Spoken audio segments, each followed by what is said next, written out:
The Pod Network Entertainment.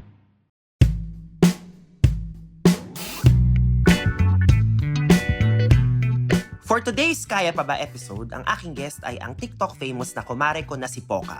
Of course, dahil magkumare kami, nagtilian kami at nagbaklaan kami, pero actually, humugot din kami. Pinag-usapan namin resenting our parents, trying to heal our inner child, at kung paano namin nalampasan ang mga pagsubok ng life. And of course, we talk about being content creators because we're shallow like that. Charing, enjoy this episode with Poca.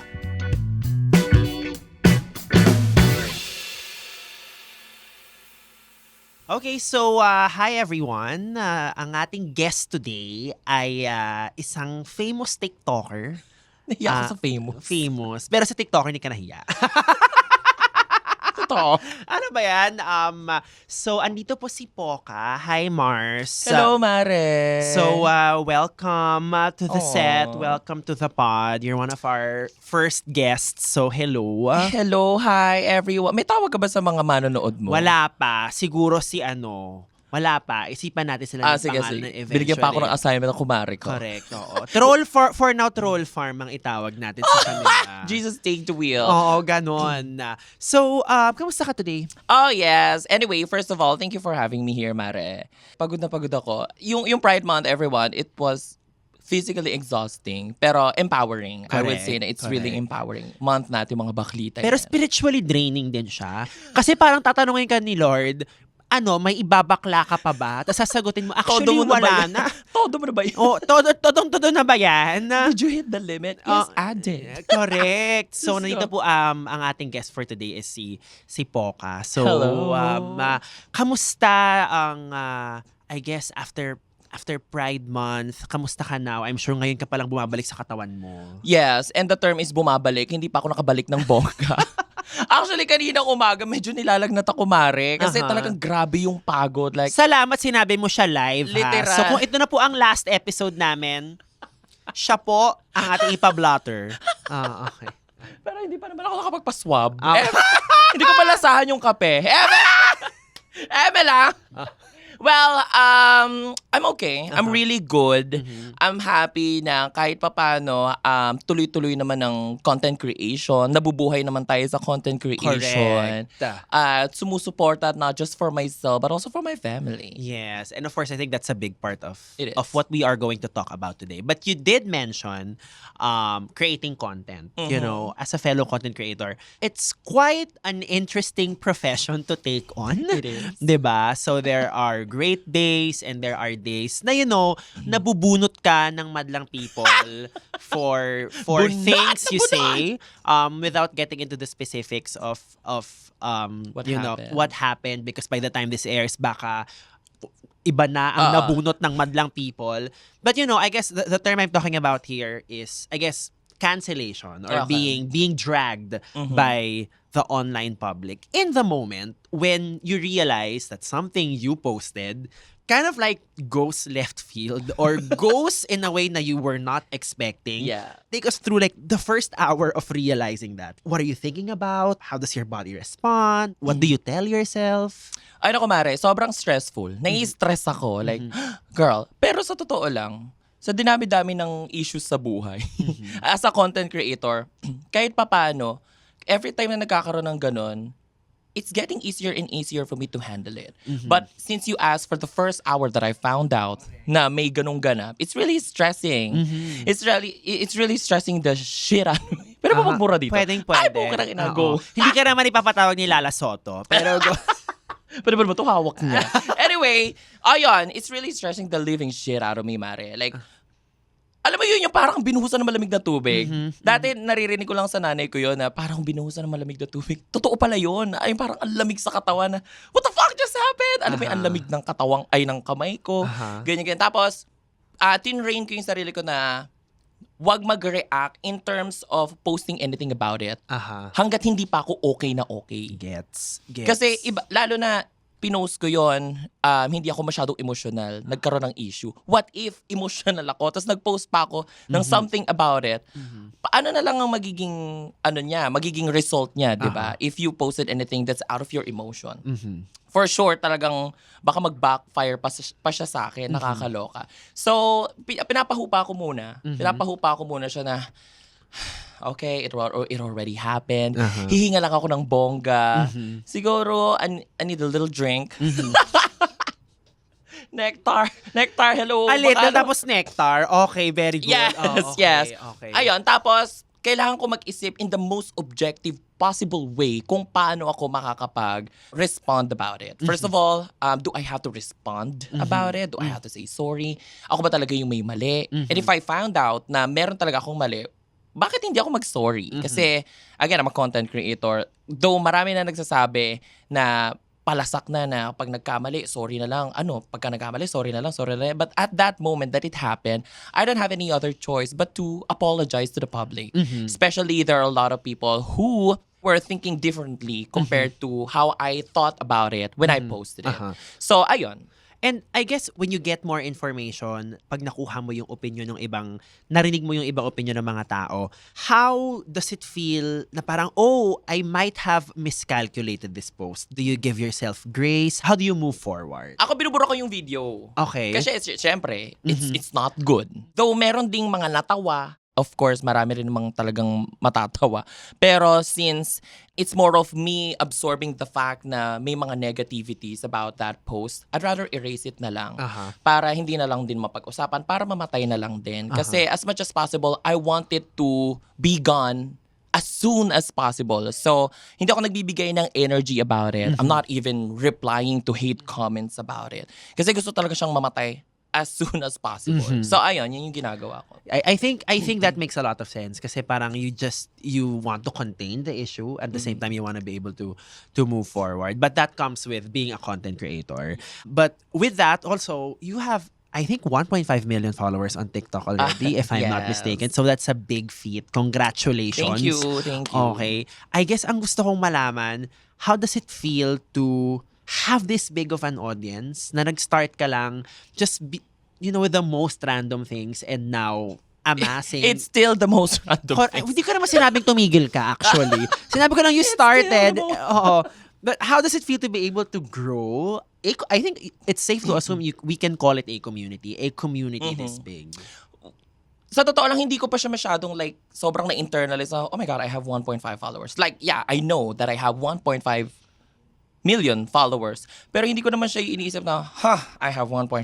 You know what I'm saying? I get it, You know what yeah. I'm saying? It's just that I'm very happy. I am very happy kasi when I was younger, I always feel ko talaga nasa entertainment yung powers ko. Alam mo yun? Yes, you know what I'm talking about? Correct. And then I took up HRM. Parang, why did I even take this in the first place? Bakit?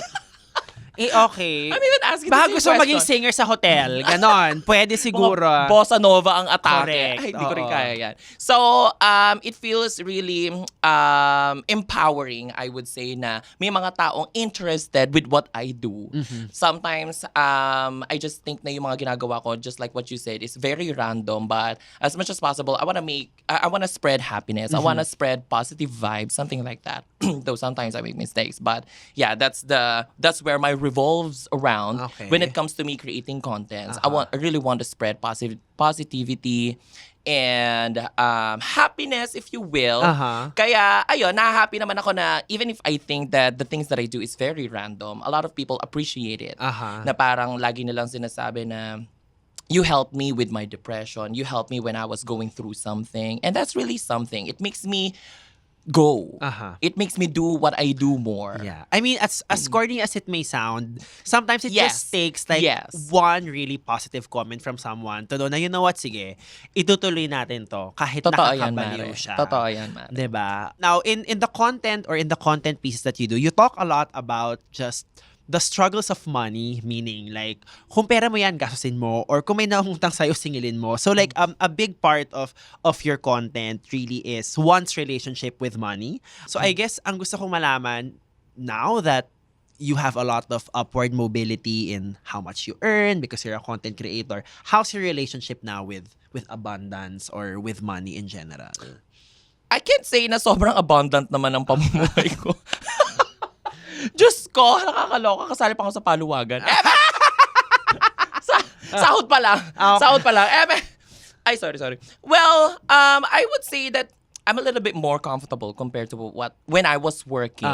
Lalo na dati na, yes, kumbaga parang at the back of your mind, meron kang ine-expect na sasahurin every 15th and 30th. Kaso pagdating ng 30th at saka 15th, laging alam mo lang na ipambabayad mo lang siya ng bills. To the point na wala nang natitira. Yes. Na sabi ko, deserve ko ba to? I want to do a lot of things in life. Tapos ito, talagang I was just literally surviving.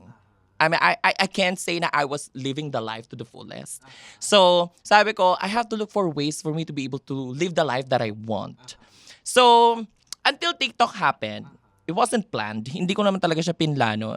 Na ano lang talaga siya. Nag-stitch lang ako ng isang content, tapos parang nag-boom lang siya na for like 100,000 followers. Sabi ko, ba't hindi ko ituloy-tuloy? Hanggang sa nagtuloy-tuloy na. So, again, going back, hindi naman ako ganun ka-abundant, Mare. I mean, relationship with abundance naman. Okay. I'm not necessarily saying na, oh my God, isa ka ng... Mga laude yung, level. yung isang kalsada na kapangalan sa'yo. Hindi naman ganon. Scout po ka ang Correct. atake. Correct. Kasi, Pero, just to say na hindi na rin ako magpapaka-plastic. I'm so more comfortable again compared to when I was in the corporate world. Pero syempre, malaki rin naman ang utang na loob ko sa corporate world. Kasi doon galing yung mga inspiration contents mo. ko. Correct. Yes, yeah. exactly. Pero in terms of comfort, I would say na kahit papaano nakuha ko naman siya ngayon. Okay. And not just for me personally, but also for me to let my family also experience the life that I think that they need. Ayun, ang ganda naman. I guess, how often do you reflect on what you've accomplished? Kasi being a content creator, life can be like very fast-paced. The next content, the next event, the next collaboration. Pero like, do you regularly pat yourself on the back and say, "Tain na sis, ang galing natin, we did that." I mean, hindi ganun Siguro ba? mga MWF. May schedule. Kung may scheduled breakdown, may scheduled affirm. Tama naman! Yes, TTHS ang breakdown. Correct. TTHS ang breakdown, MWF, ikaw ang bida. Kahit wala kang nagawa for that day, i-celebrate mo. Yes. Oo. Well, syempre, minsan, pag sobrang busy talaga, like, hindi ko na talaga siya maisip. Pero, if you're gonna go back to the days na parang hirap na hirap talaga ako sa buhay, doon ko talaga na-realize, especially before going to bed. Alam mo, minsan, nagpe-pretend ka pa lang natulog ka. Parang, syempre, may mga random thoughts ka sa utak mo. Nare-realize mo na, ay, layo na pala na narating ko, kahit pa paano, na parang na-appreciate ko naman siya. Yeah. And, lalo ko siya na-appreciate kapag halimbawa may mga biglaang pangangailangan yung family ko. Yes. Na I can provide it right away. Unlike before na halimbawa kailangan may kakailanganin sila, let's say pampagawa ng whatever. Hindi ko agad mabigay. It's either me saving up for it or ipangungutang ko pa. Yung mga ganung bagay na, oh, thank you Lord, I can do this now. Ako naman, ang signal ko na tipong medyo nakakaluwag-luwag na. Parang I still eat at the same restaurants. Pero now, mas na-order ko na yung mahal. Yes! Dati kasi parang never kong orderin yan. Pero ngayon parang alam mo, on a good day, ipupush natin. On a random Tuesday, you can order a steak. Correct. Dati kasi tipong, kailan kaya? Tapos now parang, kaya naman. Pero yun lang yung kakainin ko for that day. Kaya pero yun lang. Kaya pero yun lang.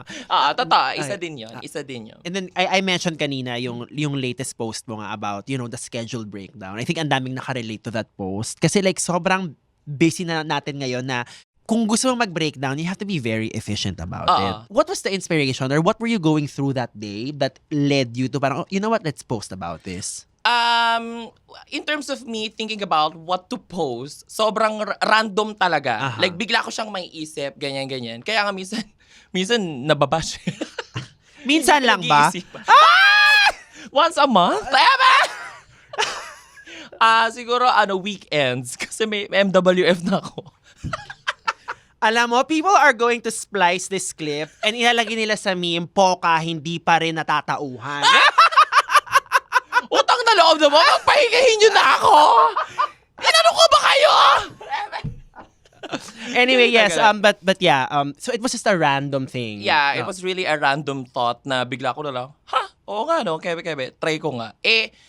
ang ganda ng music sa sasakyan. Kakapark ko lang. Sabi ko, parang sad Kineson. Parang, okay, mag-content nga ako sa very random lang. Can I just say, yung iyak mo dun it's giving like OG Diaz School of Acting. Talaga ba? Talagang like, parang laban. You know what? It took a couple of shots or Okay, takes okay. bago ko matama yun. Kasi inipit ko lang siya sa windshield ng sasakyan, yung phone ko. At saka doon sa dashboard. Tapos isang part ng video doon is pagka-ring. Di ba Aha. nag-drive ako? Correct. Pagka-ring, laglag ng laglag, naiirita ako hanggang sa pinerfect. So sabi ng mga tao sa parking, anong problema nung sasakyan? Address abante. That's abante, hindi mapakali, di ba? But you know, it's great that may mga content like that who serve as parang language for mental health. Yes. Di ba? Kasi Parang, nag-gets ko to. Oo, It kasi- happens to me. I think the fact that you see what you're going through like on your phone, kahit papaano, it kind of diffuses the situation. It helps you, parang okay, kakayanin ito. It puts things in perspective. But let's go back to a time na nung nasa corporate ka at wala pang mga memes, wala pang masyadong konsepto Girl. ng hindi pa ganun ka-accessible yung language of mental health and you were just going through a breakdown. How was that like back then? Mare, sobrang hirap. Sobrang hirap na parang pakiramdam ko kahit sinong kausapin ko, hindi ako maiintindihan. Shit, oh my God. Mare, Gets. alam mo yung kahit sabihin mo, open naman ng mom ko. Correct. Lagi niya sinasabi na you can always talk to me. A Correct. lot of people around me always say na you can always talk to me. But if Yes. I talk to them, will they understand? Yes. Sometimes, even without them saying anything, mararamdaman mo na nararamdaman ka nila in a molecular level. Correct. Alam mo yung talagang todong-todo. Correct. Kaso, during those times, wala talaga akong makausap. So talagang tumutulo na lang yung luha ko. I remember this specific moment. Naalala ko, nagwo-work ako noon sa isang, pwede naman magsabi ng mga dito companies. VXI was the second to the last company that I worked with. Tapos noon, Accenture. Nung nasa VXI kami, kumuha kami ng sasakyan ng family ko para ipang-grab ng dad ko. Tapos hanggang sa natapos na, yung panghulog, siya naman na yun eh. Kumbaga yung credentials kailangan lang sa akin kasi I have all the papers and all the requirements. Pero yung sabihin mong panghulog, siya na yun kasi yung, imbis na ipang boundary niya, ihulog na lang sa sasakyan namin. Kumbaga para may sarili na rin kaming car. Tapos nung nasa Accenture na ako, parang yun yung mga moments na sobrang busy. Every time na, yung project namin before, mga around December, kapag around December, sobrang busy kasi about apartments. So mga naglilipat, ganyan-ganyan. So sobrang busy. So kailangan bongga rin yung OT namin overtime. So everyday overtime namin 3 oras. Oh my God. Hindi naman siya voice. I was in the BPO before, pero hindi siya voice. Kumbaga, lang siya, back office. Pero knowing that there's gonna be another 3 hours per day, it was really exhausting physically and mentally. Tapos, yung mga panahon na yon, hindi pa kami nakakahulog sa sasakyan. For some reason, I don't know, hindi naman ako yung nagda-drive para malaman ko, alam ko ba yung kinikita ng dad ko. Hanggang sa yung 3 hours na OT na yun, meron kaming break noon. So nag-break ako, sabi ko, ba't ang dami tinatawag ng nanay ko? Tapos tumawag yung nanay ko, sabi niya, anak, withdraw mo na lang yung pera dun sa account natin, ipabatak na lang natin yung sasakyan. So hindi na namin kayang hulugan. Oh my God. Mare, stress ako. Like, Correct. yung sarili ko nga, hindi ko alam kung paano pagkakasyahin yung pera ko sa pamumuhay ko alone. Nagbibigay pa ako sa pag-aaral ng kapatid ko. Tapos, ito pa na parang to maintain the car, parang kayo na yan eh. Sana kayo na yan. Tinulungan ko na nga kayo, ganyan-ganyan. Pero, pati yun, parang na-stress ako na, ipapabatak, akala ko ba okay na, kaya? correct. Diba? No? Akala ko tuloy-tuloy. Mare, pagbalik ko, may natitira pa akong hours sa work ko. Wala na talaga, nakatulala na akong ganyan. Na I can't even cry anymore Oh my God. of how bad that was. I can't even cry na parang, alam mo, wala talagang words na lumalabas sa akin. Yung trabaho ko madali lang eh. Kumbaga parang nag-autopilot na lang ako noon. Pero yung sabihin mong, nagsising in ba yung mga nangyayari? Natatabi ko yung kape, Oh my which is, God. hindi ako yun eh. Hindi Medyo ako like clumsy. out-of-body experience sa'yo nangyayari sa'yo. Yes, Mare, parang umalis yung astral projection ko. Grabe. Alam mo yung gano'n, na parang hanggang sa hindi ko na lang din alam kung paano ko nalampasan yun. Correct. Parang I just let it happen. Correct. Parang, sino kakausapin ko? Alam mo yon. And Yeah. that was very difficult, Mare. Yeah. And that was literally one of those moments na sinabi ko na parang ayoko magkaroon ng problema sa pera. I mean, sabihin niyo mukha akong pero or what, pero huwag tayong pagpaka-plastic. Ang dami sa problema ng tao ngayon Galing na sa pera. mare-resolve kung may pera. Correct. So, ayun. Yeah, grabe, no? As in, imagine ko yung, parang na-imagine ko yung pressure sa'yo that day. Siguro Sobra. like from just like a body language standpoint, parang feeling ko namumutla ka, Nagmamanifest, yes. tapos nakaganon ka, kasi talaga, oh my God. Alam mo, nakaganyan ka na lang. Talagang wala na akong reaction nun. Grabe. Oh my God. Pero yun nga, minention mo kanina na hindi, mahirap siyang sabihin to like the people you love or the people who care for you. And feeling ko a big part din nun is pag kinwento mo kasi sa ibang tao, pagdadaanan mo ulit i-recall mo Totoo. ulit. Diba? So parang, Imbis na masaktan ka lang ulit. oh, correct. So yun din. Pero eventually, itong story mo of that very, very intense day, nakwento mo ba ito sa parents mo? No. Oh, wow. This is actually the first time that I talked Oh about it. my God. Oo, totoo. Kasi hindi na ako nakatira nun sa bahay. Sa Bulacan kasi ako. Hindi na ako nakatira nun. Nagre-rent na ako sa QC, sa Cubao. Kasi dun lang din yung work ko. So pagkatapos nun, umuwi na lang ako. Tapos wala na, tulala na lang. Grinder na lang. Ah! Yan tayo eh. Yan tayo sa grinder eh. Yes! Tingin Purple. Pero now, it's great nga that, you can provide na for kahit your papaano. family, I feel very blessed. your brothers and sisters. And that's because nga, you chose diskarte, you chose to be a content creator, diba? Na parang you took a big risk. Let's admit it. I think it's a big risk to, let go of your 9 to 5. It's and a big-ass risk. especially like your first few months doing content, it's like, okay, I did a few videos na nag-viral, but like, can I really sustain this? Exactly. Diba? May ganong parang, okay. Mabubuhay ba ako dito? Correct. I guess ang gusto kong malaman, and you talked about this sa content mo, yung diploma or diskarte. Now that you chose diskarte, ano yung mga bagay na miss out mo dahil nga you chose to be a breadwinner, you chose to pursue this other career? Of course, first of all, it's the graduation. Of course. It's the graduation. Na-miss ko siya. And every time na nakakakita ako ng graduation, I don't know what to feel. I really don't know what to feel. Tapos yung pangalawa kong kapatid, yung sumunod sa akin, gumraduate siya. Tapos cum laude pa. Alam mo yung sobrang proud ko. Pero nung nandun ako sa gym, na parang covered court nung school nila, sa BSU, umiiyak ako, Mare. Oh my Umiiyak ako na parang, I am so proud of my brother. I couldn't be any prouder. But at the same time, I'm sad na sana naranasan ko din yan. Yeah. Na parang minsan sana, wala pa kayong tissue kasi baka umiyak ako. Okay lang. Okay lang. Etong plant. Ano tayo dito? Sorry, naging drama-rama to, pero may go-go kwento. Yes. Na parang sana naranasan ko rin yun. Sana, nung mga panahon na siya yung nag-aaral, nung mga panahon na ako yung nag-aaral, meron akong someone that I can lean on, just like me. Oh Meron my sana God. akong Poca or Warren na, Kuya, alam mo yon kahit paano nakakapagbigay-bigay ako noon, lalo na nagtatrabaho ako. Hindi man ganun kalaki yung pera ko, pero halimbawa meron silang field trip, meron silang retreat, kahit paano meron akong pambaon man lang ba. Mare, dati, ako nag-field trip, ang baon ko lang literally just food. Like, literally just food. Hindi mo naman pwedeng ipasok yun sa mga establishments. What if nagutom ka na? Talagang nagdadry na yung bibig ko sa sobrang gutom that I had to go back to the bus just for me to be able to eat. Tapos sabi ko parang, sana yung mga moments na to, meron din akong ganto when I was younger, when I was studying. But I didn't have. Pero, minsan tumatama lang yun eh. Pero at the same time, again, we have to acknowledge our emotions. But do not Correct. dwell on the negative Correct. ones. So I'd rather just think about the fact na I was able to support them in terms of their studies. Yeah. I want to talk about this thought na sana merong katulad ko nung time na kailangan kong ng tulong. These days, how often does that kind of thought visit you? Because now you're able to provide and rewrite yung narrative mo. Pero do you still kind of go back Sobrang na... bihira na, Mare. Bihira It's naman. not as often as it was before. Correct. Na parang, siguro every cut-off ko na lang iniisip.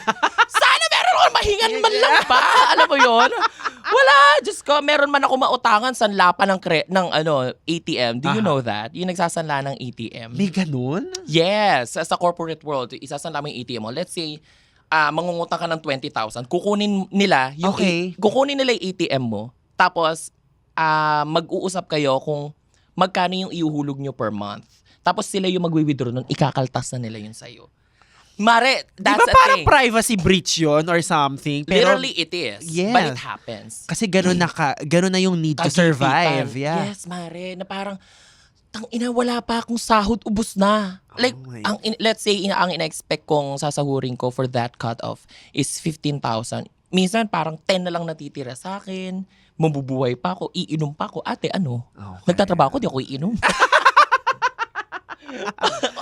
Di ba part yun ng regimen mo to be able to, you Yes. know, operate properly. Yeah, Yes, di ba? exactly. As long as So, it's, ayun. as long as So it's, now you know na sanla ng ATM is a thing. grabe, in Yes. fairness. So talagang kapit ka talaga sa leeg nung, Mare, sobra. nung need to Hirap na just hirap let's get it through the next deadline ng bayad. Ay, Diyos ko, it doesn't just happen for like one cutoff. It happens for like a few months. Kasi hulog-hulog, hindi mo naman kayang magbayad ng 20,000 na inutang mo. Just like that. Correct. Kasi ano na matitira sa'yo? Kulang pa. So, kailangan hulog-hulog. So, ayun, wala na natitira. And if you, how recent or how long ago was this? I think Like 3-4 it was years like ago lang. 3-4 years, literally. It's 3-4 pretty years. recent, ha? Totoo. I've been a content creator for 3 years. Oh, wow. I would say. Pero hindi naman yung 3 years na yun talagang namumulaklak yung Correct. pagiging content Yeah. creator ko. Siyempre, I started from the scratch. Ayun, mga around 3 to 4 Sobrang years. recent lang, no? And Sobra. palakpakan natin dahil Oy, kahit stop. papano, 'di ba? Kahit papano parang in 3 years. 'Di ba? If isipin mo like in corporate, yung 3 years, you're lucky if you get promoted. But itong 3 years, you're able to just really push what you can do and provide for Exactly. I mean that's medyo yun rin naman yung masaya sa pagko-content kahit papano. Parang medyo you have a lot of freedom, a lot of agency to just like Tap carve the you, life that you yeah. want. So, in fair. Now, speak of the life that you want, like, where do you see the Poca brand? I don't know, like, Going. 3-5 years from now, what are some dream projects na talagang you hold close to you but you just are praying to the universe that you get to attract something like that? I-summon na natin into the... Actually, The gusto ko rin universe. talaga ang hosting. Aha. I love hosting. I feel na parang na-maximize ko yung talent ko whenever I do hosting. So, I'm thinking about pasukin ng show business. I'm Correct. thinking about it actually, but not to act. Pero at least to look for those shows na I can host, stuff like that. Yeah. What's a show you parang like with all the shows happening right now, what's a show you would want to do or like you would want to be a part of? If sky there's a is part the of me that I wanna limit. be part of Showtime. Of course. Diyos ko, sino bang hindi? Pero parang okay na sila dun eh. Parang it's gonna be one too many kung dadagdag Well, pa they ako. keep updating naman their lineup, diba? I don't know what's gonna happen in the future. Uh-huh. Baka magkaroon ng other show in the Uh-huh. future. Pero, ayun. Yeah. To be a host in the future. Yeah, and you know, we're always thinking about that as content creators, right? Like, meron ba tayong luxury to be able to think 3 years ahead? Kasi right now, di ba, parang, you know what? Basta may racket ako next week, okay tayo. Okay Oo. tayo doon. Mahirap para sa atin ang mag-isip ng super long term. Yeah, yeah, and that's again, you know, we chose this life, but that is a part of it. But also, let's go back again to you know your parents because marami rin akong mga issues sa nanay at tatay ko. Charing! Pare, i-shot mo. Alak, i-shot mo. So you with medyo related to dun sa parang Grab story mo kanina with a car na ipanggagrab okay. ng parents mo. But now na you know, now that you can provide na for your family, you mentioned in I think your Jollibee parang birthday post bash. na Yes. you have felt some resentment towards your parents because parang ikaw na yung naging parent, I guess. But now, eventually, because of time, you realize na all is good. That in itself was a blessing. But getting to that point na okay ka na is, you know, Girl, it's not easy. correct. So simulan natin sa starting point sa resentment. When you Yes. were resenting, I guess, your parents, what specifically was it that you wanted to parang, hindi naman ingud-ngud, pero what did you wanna tell them? Sana you could have prepared more. Bago kayo nag-anak. Alam mo yon Yeah. na parang okay. Kasi, you know what, growing up, laging ini-instill sa akin ng parents ko na the reason why you wanna have kids is para magkaroon ng mag-aalaga sa inyo in the future. Aha. Yun yung akala ko, okay. So, Correct. paano ako? Bakla ako. Correct. Paano Ako rin, gano'n rin yung dinownload sa akin growing up. Diba? Yeah. Paano ako bakla ako? Magkakaanak ba ako? Alam mo yun, na-pressure ako. But growing up, na nagkakaroon ako ng other knowledge na that I can get from different people, from different medias, doon ko na-realize na that's not the point why we won't have kids. Aha. Diba? And the reason why we're gonna have kids is for us to nourish them, to Correct. nurture them in the future so that Aha. they can stand alone on their own feet. Correct. Pero hindi for them to give back to us. Aha. Na yun yung na-instill sa akin, Mare. Aha. Parang, okay. So, going back to your question, I hope that you guys have prepared more in terms of us going to school, at least yung mga ganong bagay man lang ba. Kasi when I was in college, wala pang 5,000, Mare. Wala pang 5,000 ng tuition ko per sem. Hirap na hirap pa kami. Grabe. Hirap na hirap pa kami. Tapos ano pa yun anong tawag doon? Yung hulugan, Aha, yung plan. aha. Na parang kung ano yung may mamimili ka ng mga plans doon. Plan A na parang isang hulugan, tapos plan B parang 2 hulugan. Or pinipili namin lagi yung may pinakamaraming Installment. Yes, maraming installment. Tapos nagpo-promissory note pa kami. Grabe. Like, fuck! Tapos, HRM pa ako. Ang daming gastos pag HRM ka, Mare. Parang ang uniform yata namin, 5. Siyempre, each uniform, kailangan may kanya-kanyang gastos yan. Kung front office, bibili ka ng kung ano-ano. Kung kitchen, bibili ka ng ingredients. Kung bar, bibili ka ng mga alak. Kung yung, anong tawag doon? Yung mga naglilinis ng kwarto sa hotel. Housekeeping. Kung housekeeping, kami pabibili ng mga panglinis and all. Sobrang gastos magiging HRM. Kaya, I didn't even know how did I survive. Correct. Pero ayun nga, parang sabi ko, ang hirap. Ang tigil ko na nga. Ay, alam mo yon? Yeah, gets. Kasi parang, Like, parang fuck! hindi na siya smart to To just continue, Correct. di ba? Na parang, okay. Tsaka, parang na-realize ko, parang pag tinigil ko naman to, hindi ko rin naman ipupursue yung HRM. Na parang na-realize ko na lang siya mid ng pag-aaral ko na, bitch, HRM is not for me. Aha. Being in HRM isn't for me. Kaya parang, I just thought about the fact na, let me just stop from my studies. Correct. Just like that. Aha. Inisip ko na agad. Hawak ko na yung tuition ko na panghulog ko. Sabi ko sa nanay ko, Very MMK yun na yung hawak mo na yung tuition Mare, mo. cross my heart, hawak ko na talaga. I mean, it's in my bag. Pero, I mean, nasa akin na. Correct. Sabi ko sa nanay ko, Ma, you know what? Parang, magtrabaho na lang ako. Let me just stop this. Aha. Ayun, G naman sila. Yun naman sila. G naman sila. Kasi nga, again, makakatulong na ako sa gastos. Correct. Kaya, ayun. And now you are parang at peace with it. Pero how did you get to that point na parang, you know what, everything works out. It all makes sense naman in the end. Alam mo, Mare, sa totoo lang, parang feeling ko, na-accept ko lang siya nung birthday ko. Talaga? Which is super recent. Ate, 2 months ago! Correct. 2 months And ago. you've been creating content for 3 years na. So parang, yung last 3 years, paano yung... Parang, Yeah. Hindi naman ako galit na galit, Aha. if you will. It's just that I had these grudges na parang, bakit ako yung gumagawa ng mga bagay na dapat kayo in the first place? Alam mo yun? Na parang, minsan, I may have the resources sometimes to support my siblings or even my parents. Pero every time they ask, parang at the back of my mind, I mean, yes, magbibigay ako, pero at the back of my mind, na parang, ay, naku, ako na naman. Alam mo yung may ganun? Correct. Until my birthday happened. So my mom, pinag-message siya ni Jollibee. Jollibee, bida-bida rin. Bida-bida rin talaga si Jollibee. Well, bida ang saya, sabi niya na. Well, anyway, sa mga hindi nakakaalam, nag-celebrate ako ng 30th birthday ko sa Jollibee. So, I celebrated my birthday sa Jollibee. Tapos, pinag-message nila yung mom ko. Ang sabi ng nanay ko, salamat Jollibee ha. Kasi ito mom ko, ito yung si Jollibee na mascot. Sabi niya, salamat Jollibee ha. Kasi pinaranas mo sa anak ko na makapag-birthday sa Jollibee kasi ako hindi ko na kaya to. Oh, wow. Alam mo yun, so, Mare? all along, like, she knew? She was aware? She knew. I just needed to hear it. Oh my I just needed to hear it from your mouth na you're saying na hindi ko na kaya to. Kasi parang ever since I took over the responsibility Yeah. na magpaaral, parang wala akong ibang narinig na, yes, they're thankful, pero sometimes it's nice when you hear exactly what you wanted to hear. Correct. Na parang hindi porket ito na yung nangyayari, hindi nyo na pag-uusapan. Sometimes it's really nice. And for me, it really helped. Like, fuck, na parang, alam mo, humahagulgul ako nung birthday ko. Sabi ko, ayokong umiyak kasi I just wanted to be fun, happy-happy lang. Kasi yung nanay ko hindi. Ang sabi niya kay Jollibee na parang, salamat Jollibee kasi naparanas mo to sa anak ko kasi hindi ko kaya to nung bata siya. siya. Naiyak talaga ako naman. Tapos sabi niya, nagpapasalamat din ako sa Diyos dahil siya na rin yung, kumbaga, nag-take over ng pag-aaral ng mga kapatid niya kasi hindi na namin kaya ng daddy niya.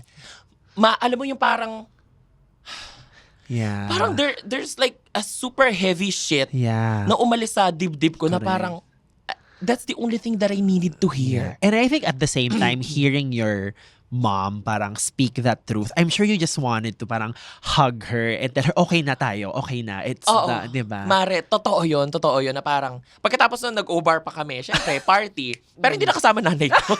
Si Jollibee na lang. Baka ba yun? Si Jollibee na kasama niyo. Nagtitip pa doon sa mga go-go boys. Mom, what the hell? Pero nung pag-uwi namin sa condo, Yeah. iyak ako ng iyak. I'm Na sure. parang I have finally heard the things that I didn't even know I needed to hear. Na parang, it was really healing for me. Na parang, and then after that, I created that content. Yeah. Yan sabi ko na parang, finally, narinig ko na siya sa nanay ko na I've been holding these grudges for quite some time. Pero iba yung pakiramdam na narinig ko siya verbally from my mom that they knew exactly the reason why I had these resentments against them. Diba? Na parang, oh my God, it was really healing for me. Aha. So, ayun. Nakakatuwa naman. Yun ang tunay na birthday gift, di ba? Sobra me. Yeah. Sobra. And again, I mean, we keep talking about, healing the inner child and mental health here. But sometimes talagang may mga kailangan tayong marinig na consciously or unconsciously pag narinig natin, nawawala yung baggage na yun sa atin. Right? Totoo. Diba? Ako rin, like, sa tatay ko, tuwing sinasabi niyang proud siya sa akin, out of nowhere, nagulat na lang ako, apparently I needed to hear that pa lang. So may mga ganun. Diba? Parang hindi mo naman ine-expect na kailangan mo until they say it. Na parang, girl, I need this shit. Correct. In fairness. Yes. Grabe. Well, I'm very happy na nakuha Thank mo you, yon. But in terms of, I guess, nasa point ka na ngayon na very aware ka na may inner child kang hinihil. Yes. Diba? Kasi parang, Of course. parang na-realize mo, oh my God, marami pa pala akong mga sugat na kailangang I-heal. i-heal. Like, if you don't mind me asking, like, what are some of the things that you are working on? Like on yourself, or just like having more peace in your heart with certain issues you might have brought with you consciously or unconsciously? Ako, naniniwala talaga ako sa fact na the reason why we're earning money is for us to enjoy it. Yeah. Totoo. Pero not to the point na wala ka nakakainin bukas. Of course, you should at least prepare for your future. Pero yung fact na the reason why you're getting all this money, and this is literally for you to enjoy the fuck out of it. Especially when you lack money before. Correct. Yeah. So, ngayon, as much as possible, kung kaya ng schedule, ita-travel ko talaga. Kahit ba sabihin mong simpleng Boracay, kahit ba sabihin mong biglang Korea, alam mo yun. Why not? If you have all the resources for you to enjoy life, do it. I mean, we have different ways how we think we can enjoy life. But as for me, I sometimes travel, I sometimes shop if I could. Hindi ko na naman pwedeng mag-shopping lagi, ate. Hindi naman ganun kalakihan yung kondo para isaksak lahat ng gamit. At saka hindi naman sobrang dami ng pera ko. I can do it occasionally lang Okay. naman. Pero at least I can finally do it na. Yeah, I love it. I think that's really great na you are able to provide for yourself na. Exactly. That's the point. I think ang saya nung feeling na, you know what, kaya kong yumolo kasi kaya ng sarili like ko. pagkakain ka sa, sabi mo, sa Correct. restaurant na, girl, bitch. Dito tayo sa pinakamahal, kahit hindi naman talaga natin gusto yan. Na pinapamukha lang ako sa inner child. Correct. Para lang sa inner child ko yan. But speaking of healing, so I guess nandito na tayo sa last portion ng show wherein we will go back in time Okay. to a point na ninarrate mo kanina, yun ngang that very intense moment of nag-OT ka, 'di ba? Tapos biglang tumawag yung nanay mo, sabihin na hindi na kayang bayaran yung sasakyan, that True, all oo. this time wala naman palang, hindi pala siya nag-earn ng money. If you can go back in time and talk to yourself during that time na parang pasan mo yung mundo and very likely namumutla ka. In 60 seconds, or hindi mas 60 seconds. Parang na-pressure ako sa 60 seconds. What would you tell? Ano, like, kung nasa harap mo siya ngayon, mo siya? Like, anong sabihin mo sa kanya? How would you... Hindi pagwa ilong mo. Huwag ka umarte. Huwag ka umiyak. Hindi pagwa ilong mo. Ang sasabihin ko, you need to go through that. You need to go through that. It's gonna make you a lot stronger right now. You're just gonna go through that, but you are definitely gonna get better. Just trust the process and you will get there. Yeah. The gift of time. Yes, the gift of time.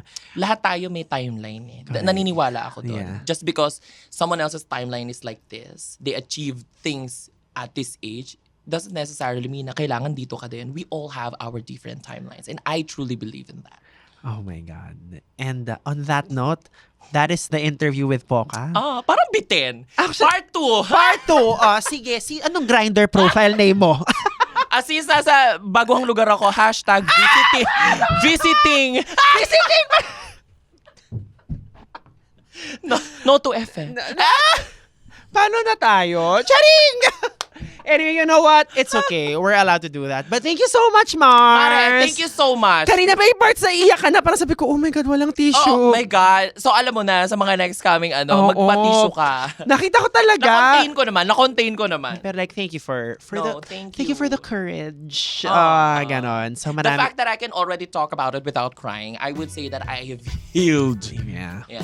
Very good. Maraming salamat. Thanks, sis. I love you. I love you too. And thank you so much, by the way, also for inviting me here. I truly appreciate that. Okay. Thank you. Sino ba naman ako?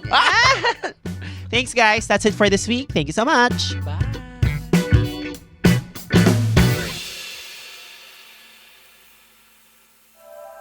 The opinions of podcast creators, hosts, and guests are not necessarily reflective of the official stance of the Pod Network Entertainment, its hosts, or other network programs. The content created by the people behind the podcast is personal and not meant to harm any religion, ethnicity, group, organization, company, or individual.